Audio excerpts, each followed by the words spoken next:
quand on se convertit, on s'aperçoit que le Seigneur se sert de ce qu'on a vécu. Il se sert de ce qu'on a vécu.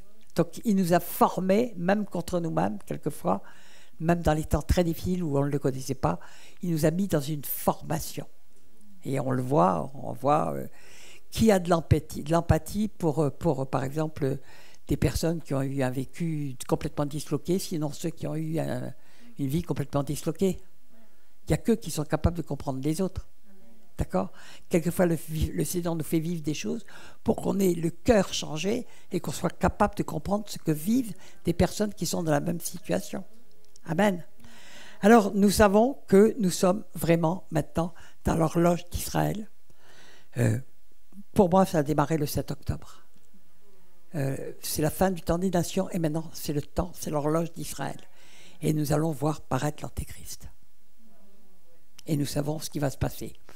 Rien que quand vous lisez Apocalypse 13, vous savez, même il y a 40 ans, quand on lisait qu'on ne pourrait plus acheter ni vendre sans la marque de la bête, avant, on n'avait pas encore de carte bleue à l'époque.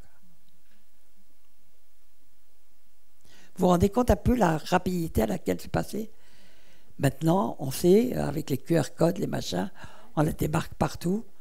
Et bientôt, c'est déjà en cours, ça va être imprimé d'une manière invisible dans les mains ou dans les trucs. Ça évitera d'avoir 36 codes. On vous présentera ça comme une grande solution. Et en réalité, on sera suivi à la trace complètement. Et en plus, on pique tout le monde. On sait que dedans, il y a des produits toxiques, mais ils vont mettre l'IE. Ils ont commencé à faire des chimères. Des chimères, ils sont en train de toucher à la création de Dieu de tous les côtés. Et bientôt, on décidera que l'intelligence humaine, c'est rien du tout par rapport à l'intelligence artificielle. Et on apprendra aux gens à être des esclaves. Enfin, je ne sais pas exactement comment tout va se passer, mais tout va tellement vite, mais tellement vite, que c'est impressionnant. On sent bien que ces temps arrivent. Amen. Et donc, on doit s'y préparer. Alors, je vais lire 2 Thessaloniciens 2. Pour ce qui concerne l'avènement de notre Seigneur Jésus-Christ et notre réunion avec lui, nous vous prions, frères, et là il s'adresse à l'Église qui croit tous qu'ils vont être enlevés avant les événements. Les événements ont commencé. De ne pas vous laisser facilement ébranler dans votre bon sens et de ne pas vous laisser troubler, soit par quelque inspiration, soit par quelques paroles ou par quelques lettres qu'on dirait venir de nous, c'est-à-dire en réalité, oui, c'est biblique ce qu'on te dit, alors que ça ne l'est pas. Comme si le jour du Seigneur était déjà là. Que personne ne vous séduise d'aucune manière, car il faut que l'apostasie soit arrivée auparavant. D'accord ? L'apostasie, normalement, ça veut dire l'abandon de la foi. Les gens disent « Ah, mais je n'ai pas abandonné la foi ». Moi, je vais tourner la question autrement. Dans quel Dieu crois-tu ? Si tu crois dans un Dieu qui est laxiste et qui, à cause de Jésus, permet tout, je suis désolé, tu t'es trompé de Dieu. Si tu n'as pas la crainte de Dieu dans ton cœur, tu ne connais pas Dieu. Parce que jusque dans l'Apocalypse, il est dit « craignez Dieu ». Moi, j'ai entendu je ne sais pas combien de fois « Oh, mais non, Dieu est trop bon pour faire ça ». Ou quand je disais « mais là, c'est un jugement de Dieu ». « Mais comment tu peux dire ça ? Mais non, c'est pas du tout un jugement de Dieu, ça. Il est dit qu'il n'y a pas un moineau qui tombe sans que Dieu l'ait voulu. » Les gens se sont fait un faux Dieu qui ne fait surtout pas de mal. Et c'est exactement ce qui est écrit dans un petit prophète qui dit « Oh, mais Dieu ne fait ni bien ni mal. » Voici qu'ils disent. Dieu ne fait ni bien ni mal. Jérémie s'est plaint aussi. « Ah, mais où est la parole de Dieu? Qu'elle s'accomplisse donc. » Jérémie 17. Je veux dire, ils ne connaissent plus Dieu. Dans beaucoup d'églises, les gens ne connaissent plus Dieu. Et la signalétique, c'est qu'il n'y a plus de crainte de Dieu. Je parle de sainte crainte de Dieu. Je ne parle pas de la peur de Dieu d'Adam, qui avait peur de se présenter devant Dieu parce qu'il était pécheur. Je parle de sainte crainte de Dieu parce que nous devons craindre Dieu. Il est 3 fois ça. Ses yeux sont trop purs pour voir le mal, dit Amos. Et Dieu envoie des jugements sur la terre. C'est dit d'un bout à l'autre de la Bible. Et les gens, ils se sont fait une autre Bible. Ils sont faits grâce à Jésus. Ça veut dire qu'ils ne connaissent pas Jésus non plus. Parce que Jésus, lui, et Dieu ne font qu'un. Érad. Il n'y a qu'un seul Dieu. Alléluia. Tout simplement, Dieu s'est pourvu lui-même en homme pour venir payer à notre place. Dieu peut tout faire, mais il ne fait qu'un avec Dieu. Érad. D'ailleurs, on aura en août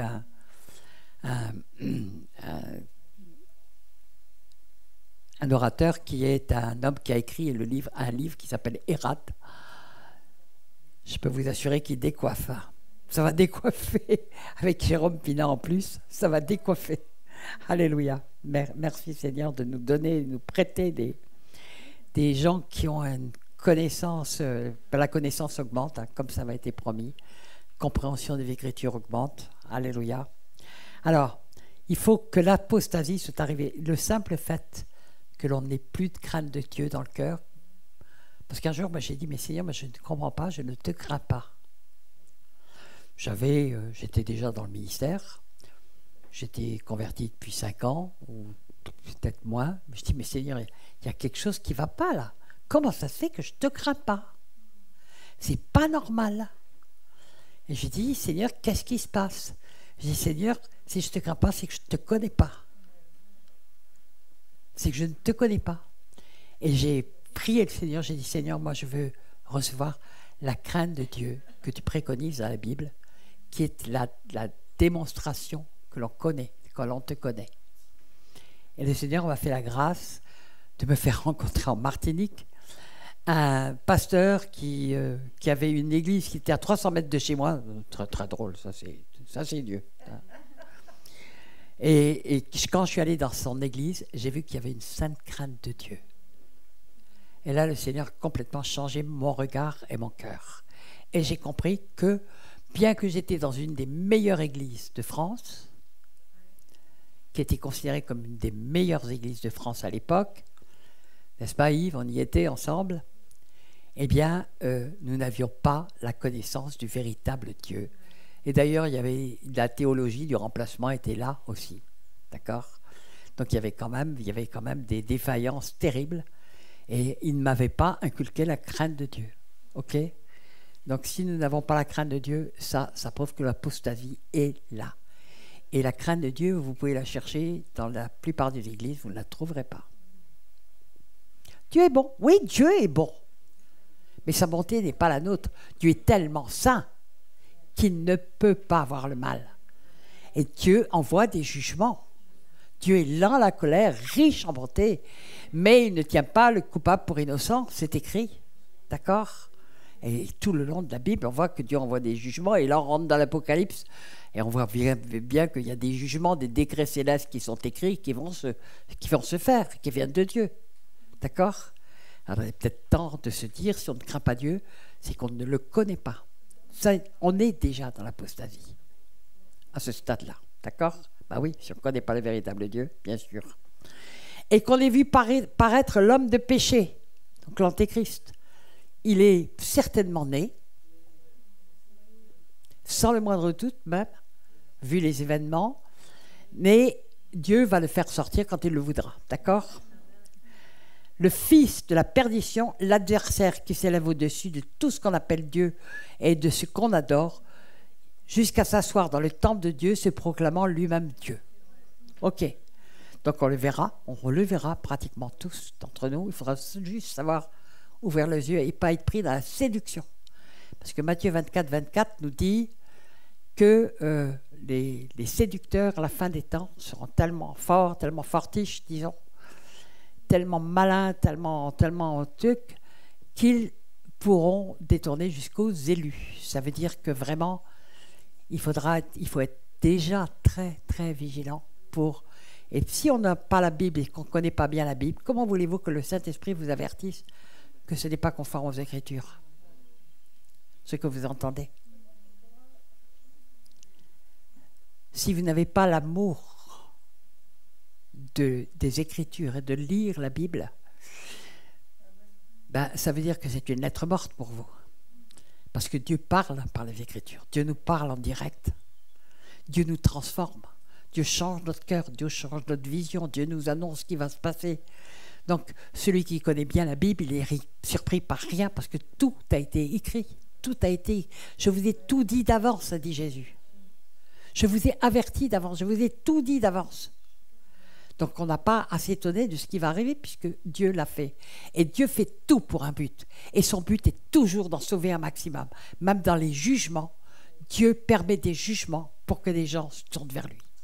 Pour donner encore une chance aux gens de se tourner vers lui. Vous savez, l'histoire de l'euthanasie qui va certainement passer maintenant avec ce gouvernement qu'on risque d'avoir et qui sera sans frein. Je dirais qu'il n'y a plus aucune limite.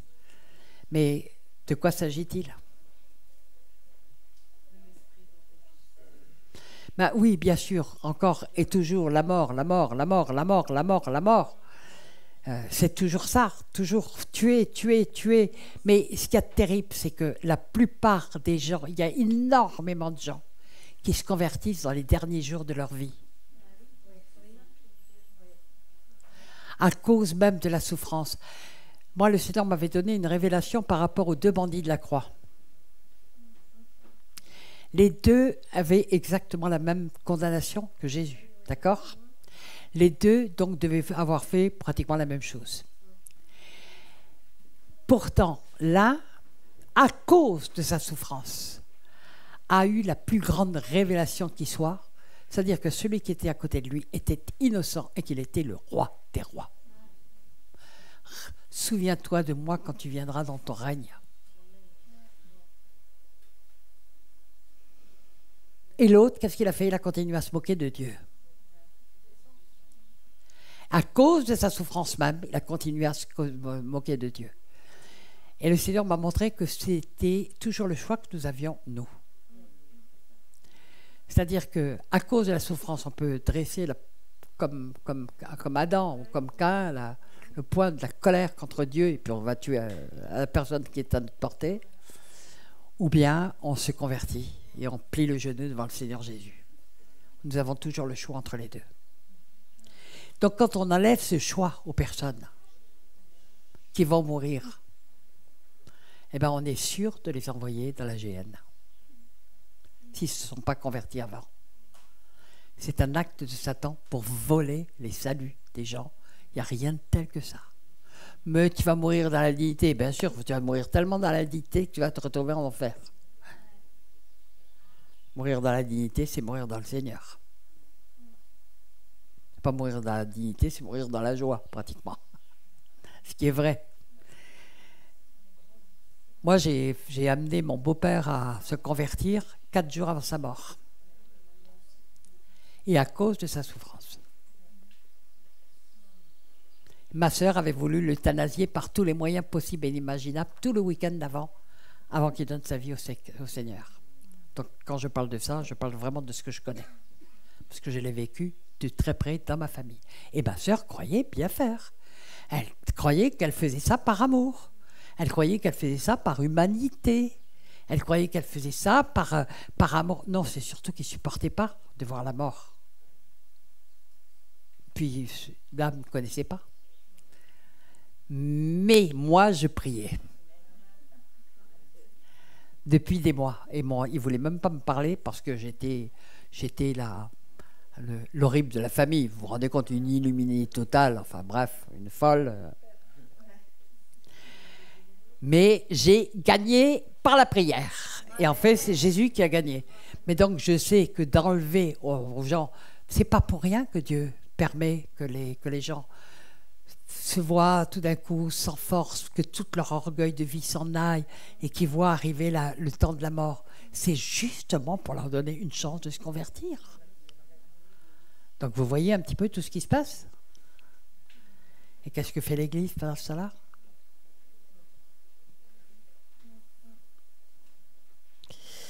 Pas très efficace à sa prière, pour le moment.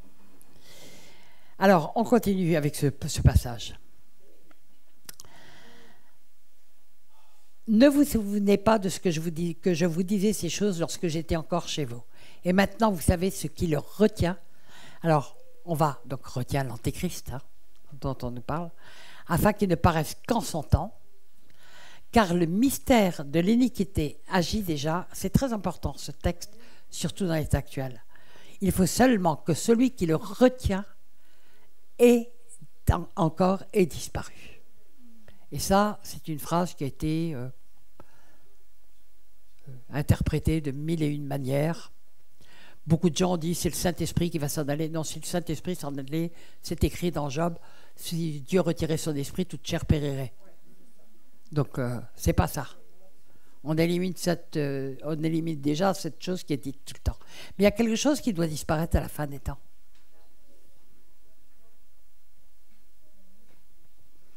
Qu'est-ce qui est écrit? Que Dieu a publié une année de grâce du Seigneur est une année et un jour de colère de notre Dieu. Donc le temps de la grâce est en train de s'achever. Et Apocalypse 13 nous parle du fait que eh bien, ceux qui refuseront la marque de la bête les poursuivra, les pourchassera et probablement les tuera. Donc ce ne sera plus le temps de la grâce. On y arrive. On est très proche de la fin du temps de la grâce. Mais Dieu merci, la fin du temps de la grâce, ça va être le temps d'une moisson abondante. Alléluia, parce que la grande moisson de Dieu n'a pas encore été faite. Donc, on sait où on se situe. On se situe avant la grande moisson, mais elle est au bord. Elle a commencé dans certains pays. Et elle est là, elle est au bord. Elle peut commencer dans 3 mois en France. De multiples prophètes annoncent un très grand réveil pour la France. D'accord? Et on se situe entre le temps de la moisson et le temps de la fin du temps de la grâce, parce que ce sera trop tard, et après les personnes devront donner leur propre vie pour pouvoir être sauvées. Et là, s'applique particulièrement, même si elle a été de tout temps, la parole de Jésus, quand il a dit « Celui qui sauvera sa vie, voudra sauver sa vie, la perdra, mais celui qui la perdra à cause de moi, la retrouvera. » D'accord? Donc il y a un moment donné où il faudra accepter d'être réellement mis en sacrifice, comme le sont beaucoup de gens dans le monde, depuis longtemps. Donc c'est pour ça a toujours été actuel. Je veux dire, tous les gens qui sont persécutés, torturés, mis à mort dans les pays musulmans ou dans d'autres pays, puis ça existe, ça a été dans nos propres pays depuis longtemps. L'Inquisition a tué des Américains ont annoncé qu'ils avaient tué 60 millions de personnes en l'espace de 5 siècles. On n'a pas de preuves, mais en tout cas des millions torturés, tués, brûlés vifs, etc. etc. D'accord? Donc l'église romaine, mais nos églises, l'église... Je réfléchis parce que quelqu'un m'a confié il n'y a pas très longtemps quelque chose, je ne sais pas si je peux le dévoiler. Je vais le dévoiler, mais d'une manière très indirecte. Il y a 30 ans, sans que personne ne le sache, l'Église protestante a fait une alliance avec l'État. Et dans cette alliance, il était question de laisser l'avortement sans protester. De laisser se faire l'avortement et les lois sur l'avortement pour pouvoir subsister et ne plus être embêté par l'État.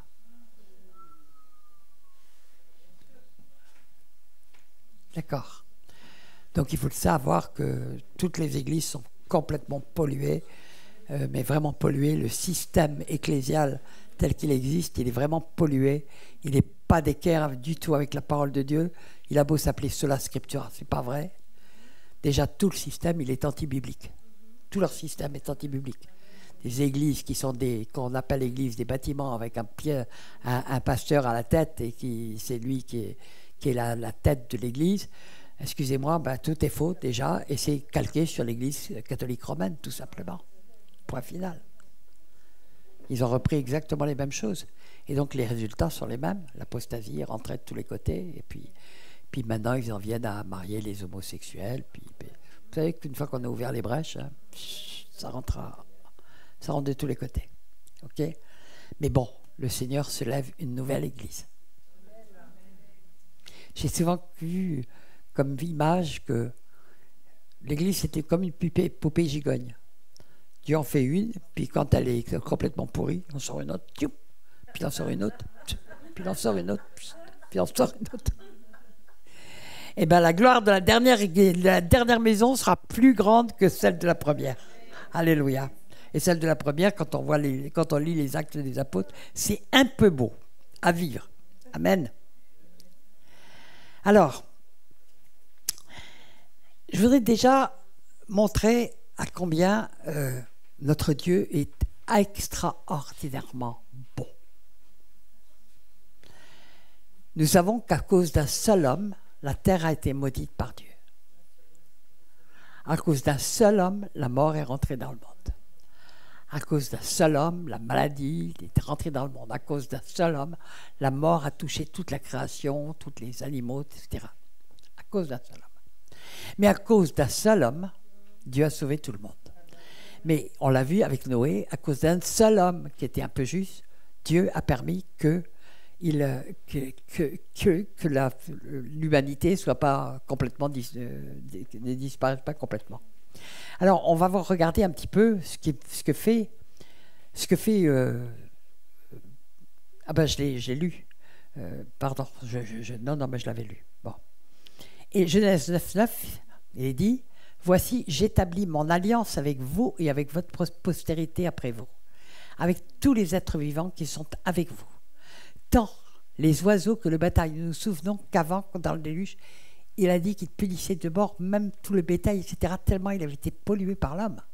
Donc Dieu a tout fait disparaître, sauf ceux qu'il a mis dans l'arche. On pourrait se demander, mais pourquoi Dieu a accepté que des animaux impurs montent dans l'arche? Allez lui demander, il ne m'a pas donné la réponse. Mais en tout cas, il a mis 7 fois plus, parce qu'il a fait prendre 7 couples de chaque animal pur, et un couple. Alors je pense que ça a une signification aussi pour nos temps, mais je n'ai pas demandé au Seigneur, mais à mon avis, il y a des petits secrets encore à livrer. C'est le moins qu'on puisse dire. Avec tous les êtres, donc il rétablit son alliance avec tous, à cause d'un seul homme. Avec tous les êtres vivants qui sont avec vous, tant les oiseaux que le bétail, tous les animaux de la terre, soit avec tous ceux qui sont sortis de l'arche, soit avec tous les animaux de la terre. J'établis mon alliance avec vous. Aucune chair ne sera plus exterminée par les eaux du déluge, et il n'y aura plus de déluge pour détruire la terre. Et Dieu dit: c'est ici le signe de l'alliance que j'établis entre moi et vous, et tous les êtres vivants qui sont avec vous pour les générations à toujours. J'ai placé mon arc dans la nuit, et il servira de signe d'alliance entre moi et la terre. Qui est-ce qui a pris les couleurs de l'arc-en-ciel pour défier Dieu? Monstrueux. Monstrueux. Le signe de l'alliance de Dieu avec les hommes, ils en ont fait un signe de l'alliance contre nature et considéré par Dieu comme perverse de mariage entre hommes ou entre femmes. Ah, je n'avais jamais fait attention. Quelle couleur manque? Le bleu foncé qui manque. Hein, bleu, ça représente le ciel. Hein. Ça symbolise le ciel. Et 6, c'est l'homme. Et 7, c'est divin. 6, c'est le chiffre de l'homme, oui. 6, c'est 6. Il n'y a pas de hasard. Non, mais c'est très, très intéressant. Je n'avais jamais fait attention à ça. Alléluia. Donc, Dieu, à cause d'un seul homme, mais pas parfait, puisqu'on voit que déjà que Noé fait des trucs, puis après, il va se passer des trucs un peu glauques avec son fils Cham. Non, plutôt son fils... comment il s'appelle? Bon. Cham, c'est son petit-fils. Sam, non, oui, c'est bon, oui, c'est calme. Pardon. Oui, je confonds avec Canaan. D'accord. Donc, c'est simplement, donc déjà, il y a des tas de choses qui se passent tout de suite, parce que Noé n'est pas parfait. Il fallait attendre l'homme parfait, qui serait Jésus, et que toute la création va attendre, comme ça. Et Jésus, quand il est arrivé, personne ne l'a reconnu, il n'a pas été reconnu par les siens, etc. Bon. C'est grand machin. Alors, on va continuer, on parle de la violence, hein. Donc, j'ai parlé de la désobéissance à Dieu, d'accord, ok. Il se passe une violence physique, parce que les exégètes juifs disent que s'il y a eu une telle punition à perpétuité pour un des fils de Cham, c'est quand il est dit qu'il s'est approché de son père, que ceci, que cela, il est clair pour les gens qu'il y a eu un acte sexuel qui a été fait contre le père. Donc déjà, la violence sexuelle en servant du père qui est nu, qui est tout simplement ivre, mal. Vous allez dire, ben quand même, quelle drôle d'idée avait Noé de se mettre à boire du vin juste à la sortie de l'arche. Peut-être qu'il avait bu trop d'eau. Non. Mais c'est pas ça, parce qu'on ne peut pas ne pas penser que Lot, il lui est arrivé la même chose avec ses filles, et qu'à cause du tonneau de vin qu'il avait ramené de Sodome. Attendez, un peu glauque, hein, l'histoire. Bon. Alors, pourquoi? Mais il faut dire que Noé, vous savez, avant le déluge, il n'avait jamais plu sur terre. Donc on peut penser qu'après le déluge, toute la végétation avait changé. Il y avait des saisons, il y avait la pluie, il y avait des trucs, les machins, etc. Donc Noé ne devait même pas savoir quels étaient les effets de ce qu'il buvait. Enfin, a priori, il y avait pas ça avant le déluge, mais on ne sait pas très bien ce qui s'est passé, pourquoi Dieu a trouvé que ça. Mais de toute façon, ce qu'on voit rentrer, c'est la violence sexuelle. Et la violence sexuelle perverse, elle est déjà là, dès Noé. Waouh! Alléluia. Alors, donc, Jésus a repris Ésaïe 61, sa première prédication dans une synagogue a été de reprendre Ésaïe 61. Je ne vais pas reprendre tout ce qu'il avait dit, mais il annonce que Dieu, alors il s'arrête. Il a dit, et Dieu a fait ceci pour publier une année de grâce du Seigneur. Et il s'arrête là, alors que dans Ésaïe 61, c'est pour publier une année de grâce et un jour de colère de notre Dieu. Pourquoi s'est-il arrêté là? Parce que l'année de grâce commençait. Bon, pour le Seigneur, un jour est comme 1000 ans, donc l'année, elle continue. Et donc Jésus disait, l'année de grâce commence, le jour de colère n'est pas encore là. Et ensuite, il roula le livre, le remit au serviteur et s'assit. Tous ceux qui se trouvaient dans la synagogue avaient les regards fixés sur lui. Il y a quelque chose qui se passe. Il y a quelque chose qui se passe. Alors il commença à leur dire, aujourd'hui, il commença, donc il a continué. Aujourd'hui, cette parole de l'écriture que vous venez d'entendre est accomplie. Donc l'année de grâce venait de commencer, elle était déjà en train de commencer son accomplissement, dès qu'il était arrivé. Parce qu'Ésaïe 1,2 dit « Pour publier une année de grâce de l'Éternel et un jour de vengeance de notre Dieu, puis ensuite pour consoler tous les affligés, etc. » Donc il s'arrête, et il dit « Aujourd'hui, cette parole de l'Écriture que vous venez d'entendre est accomplie. » Donc l'année de grâce venait de commencer. Elle continue de nos jours, mais pour combien de temps, on ne sait pas. Ça va tellement vite maintenant, tellement vite. Dieu veut nous qualifier pour entrer dans la moisson. Chacun à sa place. Que ce soit dans la prière, que ce soit dans l'intercession, que ce soit parce qu'il va nous envoyer évangéliser dans certains lieux, parce qu'il va nous donner les moyens de parler. On ne sait pas ce que Dieu va faire, mais tenons-nous prêts. Mais n'oubliez pas que ça peut être au prix de votre vie. Parce que la violence est en train de se déchaîner. Là, je pense que ça avait commencé déjà avant les élections, mais il est probable que tous les Juifs vont commencer à avoir peur de rester et de ne pas partir parce qu'il ne va plus y avoir aucun frein. Et un jour, j'avais eu sur mon blog, il y a presque 10 ans, 12 ans de ça, quelqu'un avait écrit un commentaire qui m'avait cogné, mais vraiment cogné. Il écrivait « Le jour où le dernier juif partira de France, on lui dira « Quand tu fermeras la porte, pense à éteindre la lumière derrière toi. »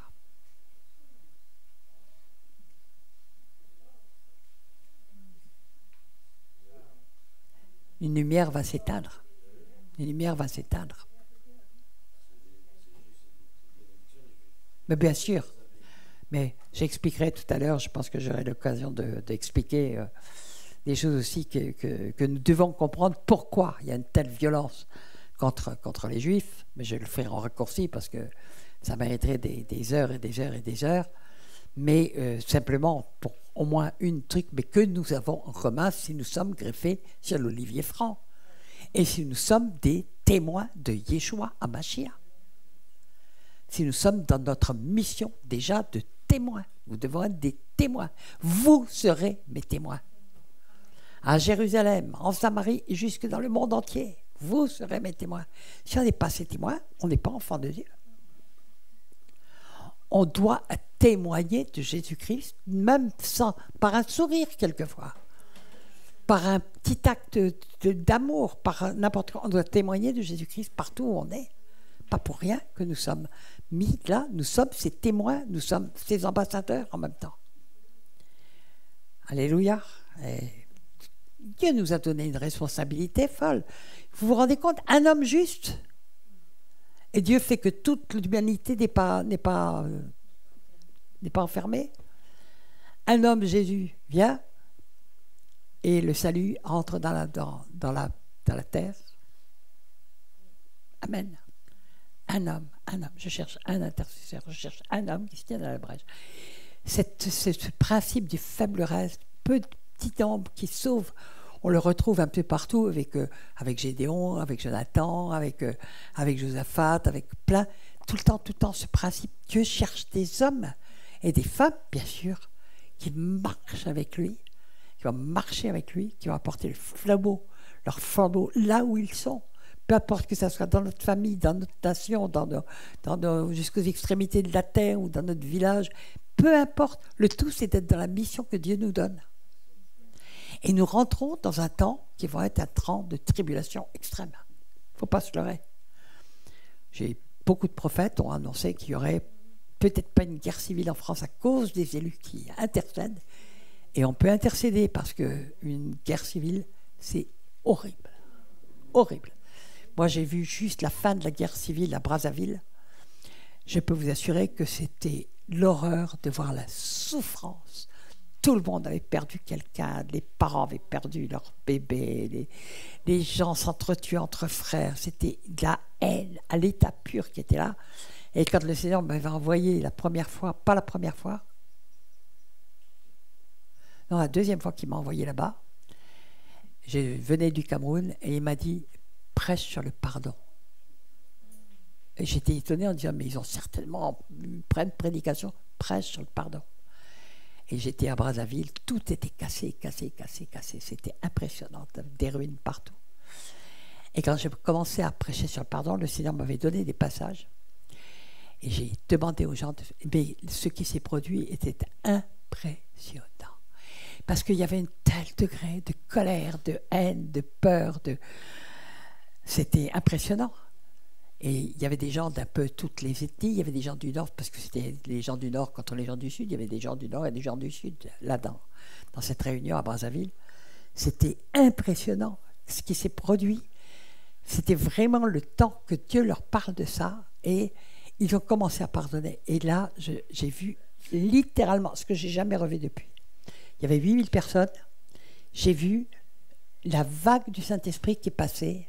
Et au fur et à mesure qu'elle passait sur toute cette foule, les gens tombaient, étaient arrachés, étaient délivrés. Il y avait des hurlements, des larmes, des trucs.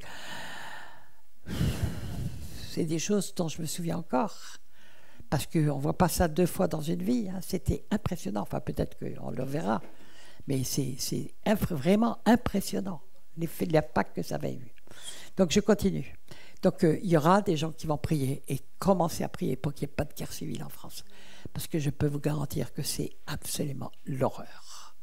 C'est l'horreur. C'est vraiment comme il est dit en Isaïe 19, je vous battrai frère contre frère, ville contre ville, et je mettrai sur vous un Seigneur dur régnera sur vous, etc. C'est très, très, très, très, très dur. Hein. Mais par contre, il va y avoir certainement des tribulations, des émeutes, des choses dramatiques. On ne peut pas s'éviter ça parce que les jugements de Dieu tombent sur le pays. ils doivent tomber sur le pays pour que le pays se repente. Moi, je veux voir la France se repentir. Je ne veux pas mourir avant d'avoir vu la France se repentir. Je veux voir ça. Alléluia, parce que toute la France doit se repentir. Alors, qu'est-ce qui déclenche la fin de cette année de colère et qui termine l'année de grâce? On ne sait pas. Ça appartient qu'à Dieu. Mais il y a quelque chose qui nous donne une indication, quand même, dans la parole. Genèse 15, 16. À la 4e génération, ils reviendront ici. Donc on nous parle du peuple juif. Pendant longtemps, je me suis demandé pourquoi Dieu, il se met un peuple à part et commence par le mettre en esclavage en Égypte. Mais j'ai fini par comprendre. Et je suis en train d'en écrire un livre que je n'arrive pas à écrire parce que j'ai trop de boulot. Mais je vais l'écrire. Mais j'ai vraiment compris. En fait, Dieu a fait vivre en Égypte au peuple juif, en raccourci, mais sur quand même 400 ans, tous les systèmes inventés par les hommes. Il les a vécus. Ils sont arrivés, ils sont rentrés comme esclaves, mais vraiment à cause de Joseph, ils étaient traités, mais comme des princes, comme des rois, ils étaient libres, ils faisaient ce qu'ils voulaient, ils avaient les meilleures places, etc. Et puis, ça s'est dégringolé au fil des ans, et ce qui pouvait paraître une monarchie démocratique, sympathique au départ, s'est terminé avec des pharaons d'une cruauté épouvantable, qui, comme le dit Cyril, nous faisait faire des briques sans la paille, et puis des coups de fouet, etc. Pourquoi? Pour qu'enfin il crie à l'Éternel de leur envoyer un libérateur. Donc c'était précurseur, c'était prophétique de ce qui va arriver pour le monde entier. Dieu veut que le monde entier plie le genou, et il est écrit que tout genou pliera le genou devant le Seigneur Jésus-Christ. Amen. Mais ça va passer par des méga tribulations. D'accord? Alors, à la 4e génération, ils reviendront ici, car, alors c'est très étonnant, car l'iniquité des Amoréens n'est pas encore à son comble. L'iniquité, le mot iniquité, il faut en parler, on en reparlera, on en a déjà parlé, mais l'iniquité, c'est tout ce qui s'écarte des règles établies par Dieu, même d'un peu, on commence par bouger un petit peu, puis un peu, c'est de l'iniquité. Dès qu'on commence à déplacer les bornes de Dieu, on est dans l'iniquité. Et le mot iniquité commence à être rayé dans les Bibles. La nouvelle Bible, la seconde 21, il n'y a plus le mot iniquité dedans. D'accord? Non, c'est péché, point final, et on confond avec le péché. C'est pas la même chose. Il dit, péché, c'est manquer le but, c'est faire, on désobéit à Dieu, point final. Mais l'iniquité, c'est s'écarter petit à petit des lois de Dieu. La France est arrivée à un comble d'iniquité. En matière de s'écarter des lois de Dieu, on se dit, mais jusqu'où ils vont aller? C'est impressionnant. Donc, nous sommes, et là, il est dit, car l'iniquité des Amoréens n'est pas encore à son comble. Alors, le mot Amoréen est un peu intéressant. Amoréen est souvent traduit par, on dit, montagnard. Mais en fait, ça symbolise un peu ceux qui sont en haut, alors que le reste est en bas. Donc les leaders, ceux qui dominent, ceux qui sont en haut, si vous voulez, et qui parlent. Ça veut dire aussi dire, parler. C'est le même mot, amoréen, vient de amar, qui veut dire dire. Par exemple, dans Genèse, quand on dit Dieu dit, c'est la même racine, d'accord? C'est le mot amar. Amoréen vient de là. Donc c'est des gens qui parlent, mais ils parlent avec, comme il l'a dit, qui va parler avec arrogance, etc. C'est des gens qui parlent, qui ont la possibilité de parler. On pourrait parler des médias, on pourrait parler de tout ça, mais qui sont dans l'iniquité et pas arrivés à son comble. Eh bien, je crois qu'elle arrive à son comble en France. Ça veut dire deux choses. Ça veut dire des jugements de Dieu, mais ça veut dire aussi de la libération du peuple de Dieu. Il y a les deux à la fois, d'accord? Ok. Donc, aujourd'hui, on baigne dans l'iniquité, mais le mensonge. Alors, je vais lire Ésaïe 59, 9. 59. C'est pourquoi l'arrêt de délivrance est loin de nous et le salut ne nous atteint pas. Nous attendons la lumière et voici les ténèbres, la clarté et nous marchons dans l'obscurité. Est-ce qu'on se sent un petit peu comme ça? En tout cas dans le monde. Nous tâtonnons comme des aveugles le long d'un mur. Nous tâtonnons comme ceux qui n'ont point Dieu. Nous chancelons à midi comme de nuit au milieu de l'abondance. Nous ressemblons à des morts. Nous grondons comme des ours. Tu sais, il n'a pas cité celui-là, je crois, Cyril, pour parler des trucs de l'esprit. Nous grondons comme des ours. Nous gémissons comme des colombes. Nous attendons... J'aurais dû le lui souffler, mais je l'avais pas mémorisé. Nous attendons la délivrance et elle n'est pas là. Le salut, il est loin de nous. Car nos transgressions sont nombreuses devant toi. Donc c'est l'état de la France et de tous les pays, mais Dieu a un appel particulier sur la France, comme il a un appel particulier pour chacun d'entre nous. D'accord? Car nos transgressions sont nombreuses devant toi et nos péchés témoignent contre nous. Nos transgressions sont avec nous et nous connaissons nos crimes. Nous avons été coupables et infidèles envers l'Éternel. Nous avons abandonné notre Dieu. Nous avons proféré de la violence et la révolte, conçu et médité dans le cœur des paroles de mensonge. Et la délivrance s'est retirée et le salut se tient éloigné, car la vérité trébuche sur la place publique. Moi, c'est quelque chose qui me revient en boucle. Le mensonge, il déferle sans arrêt, sans arrêt, sans arrêt. Et même les chrétiens, ils perdent un peu leur latin, s'ils avaient appris le latin, ce qui devient de plus en plus rare. Alléluia. La délivrance s'est retirée, le salut se tient éloigné, car la vérité trébuche sur la place publique. La place publique et la droiture ne peut approcher. Où est la droiture aujourd'hui? Waouh, waouh. Où est l'intégrité? Où est la droiture? Moi, j'ai connu des hommes d'État qui sortaient de la résistance. Et vous savez, quand je vois la différence avec ceux que j'ai connus à l'époque, et je les côtoyais de près, la droiture, leur intégrité, ils avaient mis leur fille sur l'autel pour la patrie, ils avaient eu quantité d'amis qui étaient morts, etc. Je les côtoyais tous les jours pendant des années, je les ai côtoyés, mais c'était des gens... mais je dis, mais où ils sont, ces gens-là qui avaient les postes de pouvoir en France, qui étaient des ministres, qui étaient des gens intègres, qui étaient des gens droits. Qu'est-ce qu'on a maintenant? Ben, on a ce qu'on a mérité. On a ce qu'on a mérité. Il voit qu'il n'y a pas, l'Éternel voit d'un regard indigné. Attendez, je reprends un peu plus tôt. La vérité a disparu. Et celui qui s'éloigne du mal est dépouillé. On se fait dépouiller. Ça m'arrive. L'Éternel voit d'un regard indigné qu'il n'y a plus de droiture. Il voit qu'il n'y a pas un homme. Il s'étonne de ce que personne n'intercède. Alors son bras lui vient en aide et sa justice lui sert d'appui. Il se revêt de la justice comme d'une cuirasse. Et il met sur sa tête le casque du salut. Il a besoin du casque du salut, le Seigneur. Bon.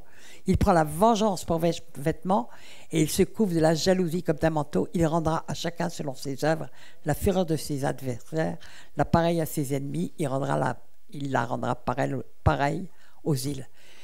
Il s'étonne de ce qu'il n'y ait personne qui intercède. Et nous sommes dans des temps où Dieu cherche des intercesseurs qui intercèdent vraiment selon les normes de ce qu'est la véritable intercession. J'en ai parlé il y a quelque temps dans un live avec Julie qui est là.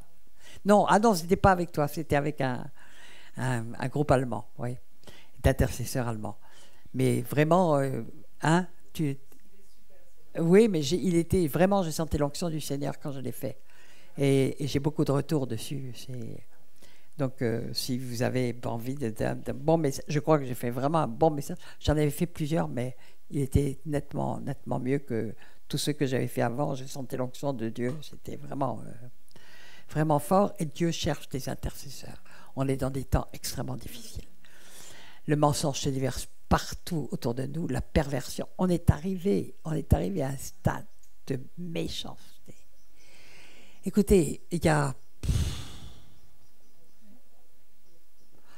peut-être 20 ans, je ne sais pas pourquoi, je commence à recevoir des articles qui avaient été traduits d'articles américains qui parlait de ce que faisaient les Illuminati. Et quand c'était des témoignages d'enfants qui étaient victimes des Illuminati, j'avais les poils qui se dressaient quand je lisais ça. J'ai dit, mais comment l'homme peut-il arriver à un tel degré de perversion, de cruauté, de méchanceté, d'incapacité, de manque total d'empathie. Mais ils ont un cœur, mais ils n'ont pas de conscience. La conscience est totalement éteinte. Ils jouissent de faire le mal. Ils jouissent de détruire des enfants. Ils jouissent de torturer des mômes sans défense ou des faibles. Ils ont l'esprit d'Amalek qui aimait bien s'emparer des faibles. D'accord ? Ils ont cet esprit aussi meurtrier, aussi malsain. Ce n'est pas la peine d'aller chercher les musulmans. Il y a pire. Il y a pire. Parce que ces gens-là, ils ont été éduqués. Et même éduqués pour beaucoup dans la foi chrétienne. C'est impressionnant. Le degré, je n'ose même pas en parler de ce qu'ils font, tellement ça donne envie de vomir. On n'arrive même pas à y croire. Vous savez, il est dit dans l'Apocalypse, pour ceux qui n'ont pas connu les profondeurs de Satan, je ne mets pas sur vous de fardeau. Il y a gens sensibles, savent s'abstenir. Vous savez, souvent sur les trucs, personnes sensibles s'abstenir. Mais si on n'y est pas confronté en direct, on ne peut même pas imaginer le degré de cruauté et de méchanceté auquel est arrivé l'homme. Mais je vous le dis, Dieu va tout mettre à la lumière. Puisque c'est dit, ça le sera. Tout ce qui est caché va être révélé. Et ça va être un choc. Et peut-être que ça va être un choc qui va permettre aussi un réveil. Quand les gens vont commencer à comprendre le degré de méchanceté, de perversion. D'accord, on vient de dire que c'était dès le départ que c'était comme ça, au point que Dieu voulait noyer toute la création. Mais nous voyons que ça n'a fait qu'augmenter. Et j'ai commencé par un verset qui disait qu'ils avanceront toujours plus dans le mal, dans la méchanceté, dans la corruption. Et pour moi, mais je pense que pour beaucoup d'entre vous, on est tout le temps en train de dire, mais ça va s'arrêter où ? Mais ça va s'arrêter où ? On n'en peut plus. Moi, j'ai l'impression d'être asphyxié. Quand j'écoute les nouvelles, et je suis obligé de les écouter parce que je relaye beaucoup les infos, mais je ne suis pas obligé, mais je le fais pour que les gens aient les bonnes infos. C'est asphyxiant. Comme j'ai connu un tout autre France, un tout autre pays. Je me souviens de mon ahurissement quand j'avais 19 ans et que j'ai appris que quelqu'un avait osé voler un vélo à quelqu'un d'autre. Mais tout le village était en ébullition. C'était sidérant. Quand je me suis converti, un jour, j'habitais au 9e étage d'un immeuble à Boulogne. J'avais un groupe de prière à la maison et je vois un jeune qui monte avec son vélo sur son dos, les 9 étages. Je lui dis, mais pourquoi tu ne l'as pas laissé en bas ? Il me regarde comme ça, l'air de dire, mais tu t'es tombé d'une autre planète, toi, tu ne te rends pas compte de ce qui se passe. Et puis après, j'ai commencé quand dans mes voyages, je voyais tous les balcons qui étaient remplis de vélos. Autrefois, on mettait notre vélo dans la rue, il n'y avait pas de problème. Mais rien que là, on voyait que tout basculait. C'était impressionnant quand même. Amen. Enfin, pas amen. Mais mais là, avec les Illuminati, on atteint des degrés d'horreur. Je veux dire, on peut toujours parler de l'islam et de son atrocité, de ses horreurs, et de sa méchanceté, de sa cruauté.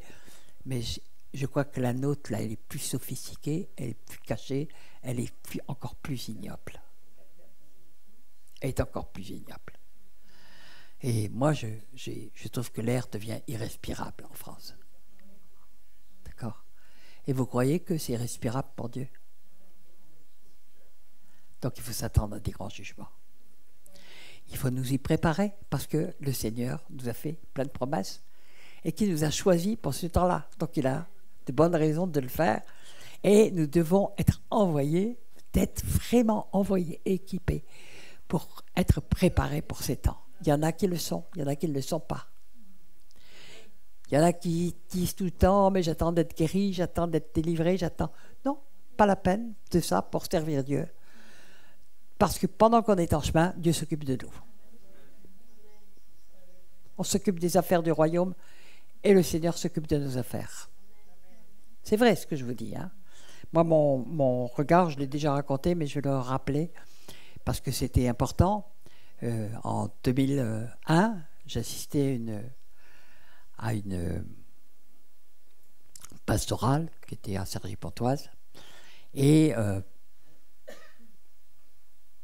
il y a un homme qui monte sur l'estrade, un des orateurs, que je connaissais bien d'ailleurs, qui était un ami. Et puis, tout d'un coup, qui déclare, il dit, mon ministère a changé radicalement le jour où j'ai dit au Seigneur, Seigneur, donne-moi tes fardeaux. J'ai raconté plusieurs fois. Moi, je veux prendre tes fardeaux et je te laisse mes fardeaux. Est-ce que d'ailleurs, c'est pas biblique ça? Si.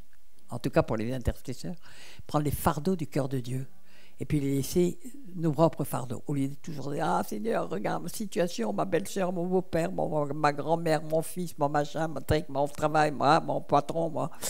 Ben non, on arrive et puis Seigneur, quels sont les fardeaux de ton cœur? Je sais que tu vas t'occuper de mes affaires. Eh bien, je l'ai mis en pratique. Ça m'a parlé, c'est allé droit dans mon cœur.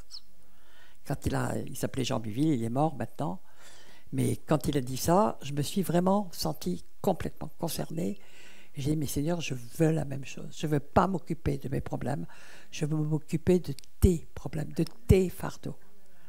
Et bon, bien sûr que de temps en temps, on est face à des problèmes, et on doit les résoudre, bien sûr, mais on est dans la paix parce qu'on prend les fardeaux de Dieu et je l'ai mis en pratique. Et vraiment, Dieu est fidèle. On l'a chanté tout à l'heure, Dieu est fidèle. Dieu est fidèle. Et vraiment, je vous exhorte dans les temps qui arrivent à savoir faire ça. À oublier un petit peu vos besoins pour savoir quels sont les besoins du cœur de Dieu. Et lui s'occupera de vos affaires. C'est vraiment une loi du royaume. Amen. Alors, Ésaïe 20 disait, malheur à ceux qui avaient... Ésaïe 2. Malheur à ceux qui appellent le bien mal. Non, Ésaïe, je ne sais plus combien, 2,20, je pense. Malheur à ceux qui appellent le bien mal et le mal bien, qui changent la ténèbre en lumière et la lumière en ténèbres, qui changent l'amertume en douceur et la douceur en amertume. Malheur à ceux qui sont sages à leurs yeux et qui se croient intelligents. Bon, terriblement actuel, hein, terriblement actuel. Mais bon, ça a été actuel de tout temps puisque c'est écrit. Alors, je l'ai dit plus souvent, l'humanisme est rentré partout dans les églises, il tient lieu d'évangile. Parce que l'homme se croit bon par nature.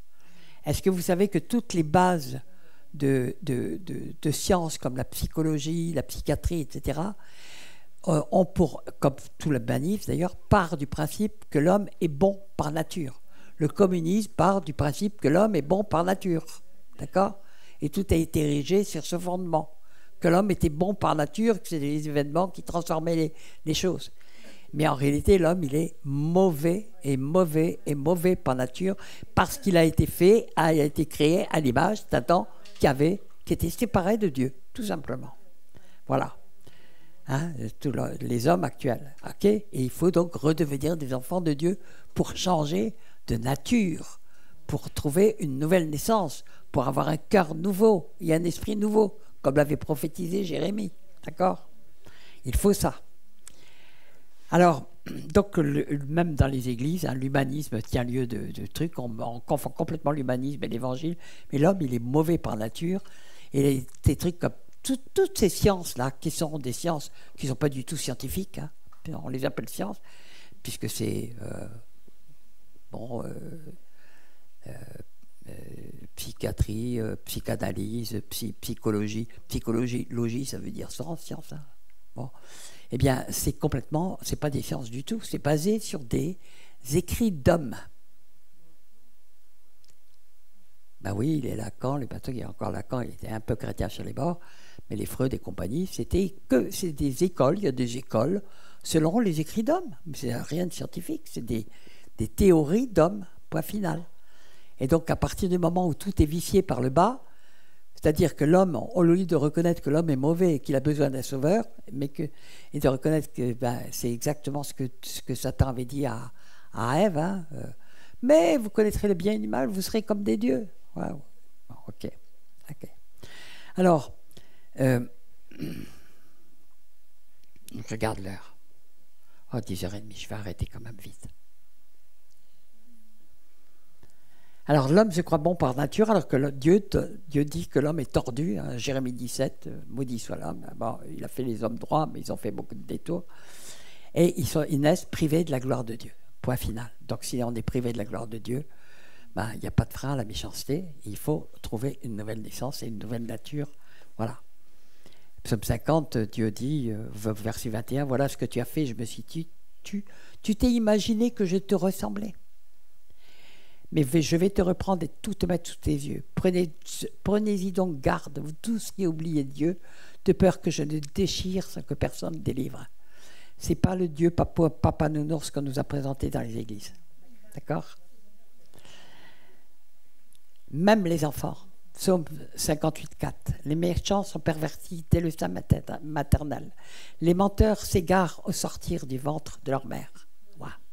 Oui, ils peuvent attraper des démons et avoir des héritages très mauvais dès le sein maternel. Ça ne veut pas dire que Dieu ne veut pas les sauver, mais ça veut dire qu'ils devront se repentir et ça veut dire qu'ils devront être délivrés.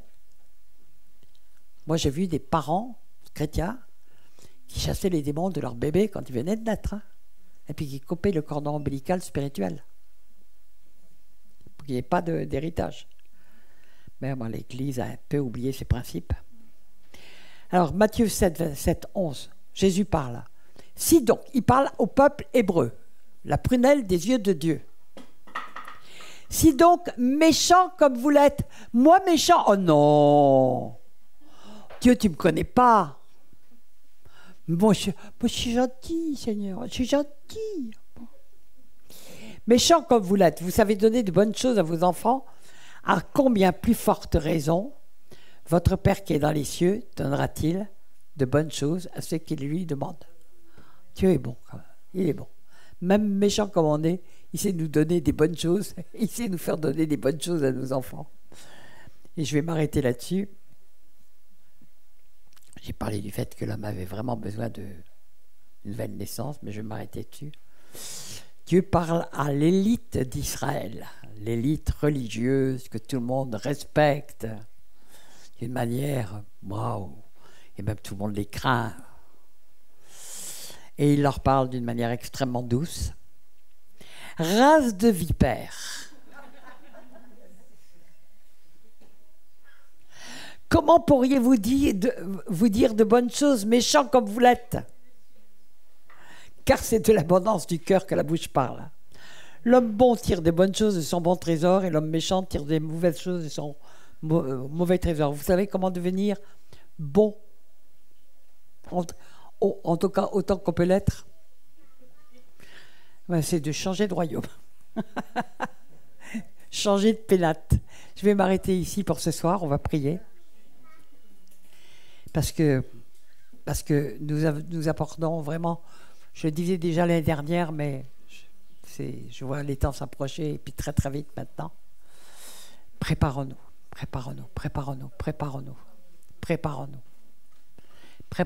Les temps qui viennent vont être très très difficiles, je pense.